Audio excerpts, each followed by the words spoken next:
Hello! Magandang araw sa inyong lahat ng palangga. Welcome back to my channel, The MJ's Vlog. Good morning, good afternoon, good evening. Thank you so much sa inyong lahat, mga team abroad, team Pilipinas, team seniors, team bahay. Magandang araw sa inyong lahat. Hello! Hello! So, ito mga palangga, napakakulit. Matagal na yan siya sa akin nagtatanong sa FB, no? Sa mga comments doon. So, alam nyo, mga isang buwan na ata, yan ako, halos talaga yan. Every week yan siya nagko-comments doon, nagtatanong na kailan ba talaga daw nabuntis si Maine. Pero hindi naman daw siya Aldab Nation, hindi daw talaga siya fans ng Aldab, pero nanonood siya ng kalyeserye. So lahat, pero meron daw mga absent din daw siya, pero hanggang doon sa yung ending, napanood daw talaga niya. Tapos nire-record pa nga daw niya. Tapos pinanood niya ng ilang beses. Sabi pa nga naman niya, na kailan ba talaga nabuntis? Hindi naman nila inamin hanggang ngayon. Ang daming mga taong nag-aantay. Hanggang, kinasal na nga daw si Maine. Tapos mayroon daw siyang nababasa na hindi nga daw totoo o totoo. Pero nagsasalita din kasi daw si Maine na ganun.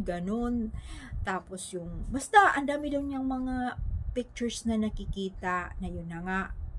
So, siyempre sinasagot ko rin na fake yun. Talagang sinasagot ko yun. Pero hindi talaga halos, nako, every week talaga niyang inaano sa akin, tinatanong na kailan ba nabuntis si Maine. So, sabi ko ganun, kung pwede, panoorin mo na lang yung YouTube channel ko. Mayroon doon, matagal na yun, 2016, yung umpisa ng Aldab, 15, tapos 16, 17, yung mga, ata yung 17, di ba? 17 ata yun, sabi kong gano'n na mayroong, siyempre may gathering yung Aldab Nation.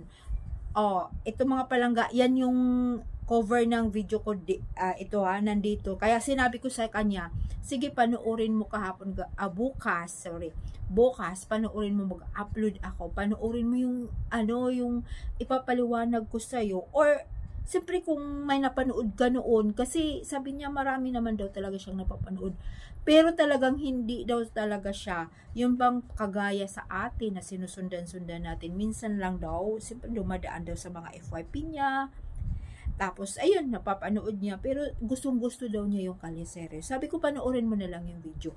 Tapos, ayun na po, mga palangga. Sabi ko ganun, ito kung sino ka man, no, panoorin mo to. Yung naka-crop top si Maine. Yan sa cover ng video na to. Yung naka-crop top si Maine, gathering ng Aldab Nation yun. Siguro 17-18 yun. 17 or 2018. Ngayon, kasama niya, di ba? Ang daming Aldab Nation noon. Ang dami. Tapos, ang suot niya, crop top lang na ganon. Sleeveless, tapos dito. Diyan, nakikita. Tapos, haba yung palda. Nagtataka nga, napakahaba. Tapos, pinakita yung kanyang tiyan. Pero, yung tiyan niya talagang malaki niya. Ngayon, siyempre, kasama yung manager niya, yung kanyang handler, di ba? Tapos yung mga yung mga nag-aano sa kanya, makeup, hairstylist, kasama niya, yung kanyang mga nag-aano sa kanya, aayos nga, kasama di po ba mga palangga? Ang dami noon, ang dami mga pictures noon, mga videos. Tapos ang daming Aldab Nation uma-attend. Tapos ngayon, syempre magtataka ka talaga kasi bakit nila yun inilabas yung video na yun? Hinawakan ng manager niya yung kanyang tiyan. Di ba?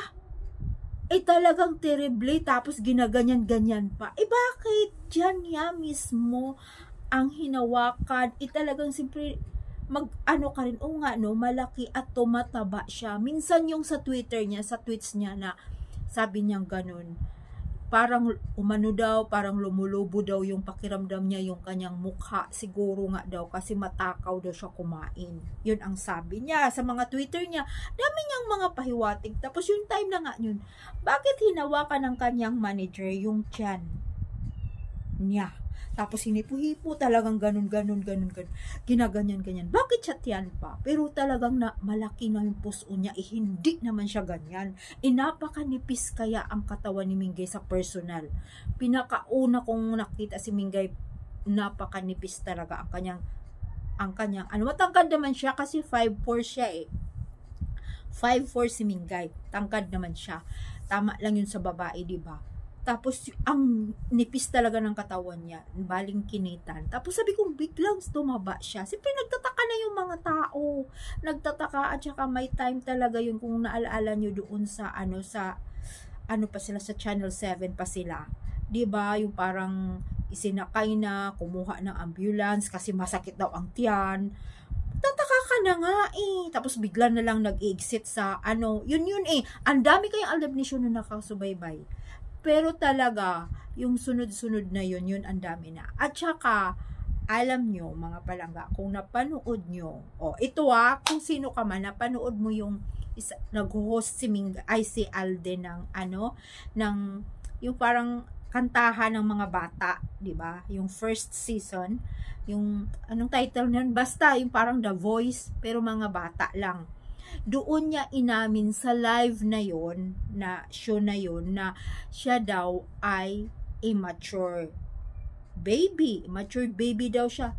7 months lang siya. Yun, ang noon, yung bata na yun, yung binuntis ni Min, ay 7 months lang immature yung bata na yun. Mayroong videos noon, mayroon talaga, sila din ang nagsasabi, pamilya din nila ni Mingay ang nagsasabi.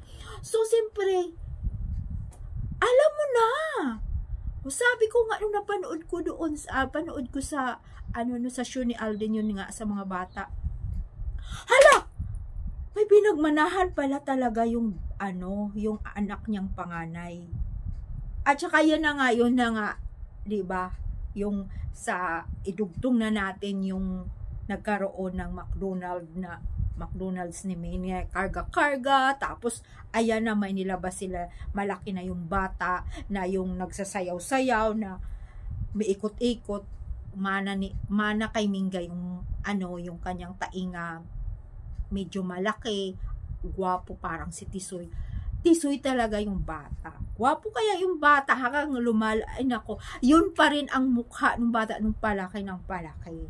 Mayroon lang last na pinakita, yung nakatalikod lang na bitbit ni Daddy Bay. Laki na kaya nung bata, no? Elementary na siya kung tutuusin. Yun, kaya nga hindi nga naman kasi malalamang buntis siya. Kasi hindi po siya palakain at siyempre sinasadya, tinatago nga nila yun At saka, kasi nga, alam mo naman, sa kasikatan ni Tisoy, ganon, at saka, siyempre baka mawalan nga naman ng mga fans, Tapos, alam mo na, biglang maglaylo yung mga fans na ganon na buntis. Tapos, alam mo na sa Pilipinas, tapos, ang nangyari noon, di ba? Hindi, balingkinitan lang kasi siya, kaya hindi masyadong malaki yung tiyan. 7 buwan lang. Di ba mayroon namang 3 months na hindi halatado. O ilang buwan na lang. Tapos mayroong kalyeserye noon na talaga, di ba yung nakapayong si Mingay na maliit, tapos pumunta kaya panay inaalagaan ni Tisoy. Talagang nandyan si Tisoy, naka sa likod, tapos ang laki talaga ng tiyan niya. Di ba mga palangga? Kaya, nako, ang daming naniwala, mga totoong Aldab Nation, na talagang may anak na sila. Ilalabas din yan. Darating ang panahon. Kaya yung kung sino ka man, ito yung video na to. Totoo talaga. Lahat yan totoo.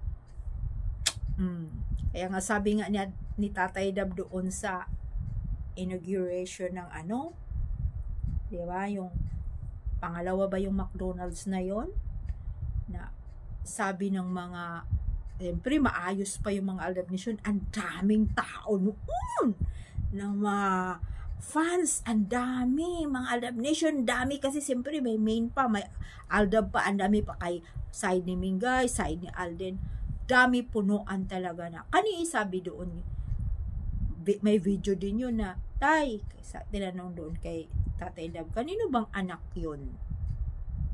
Sabi nga ni Tatay Dab.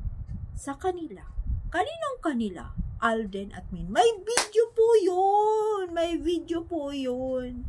Kaya mana nga, pareho silang immature baby. Mana sa ama. Kaya yan lang po mga palangga. Thank you so much. Thank you. Mag-comments lang kayo. Bye po. Thank you very much.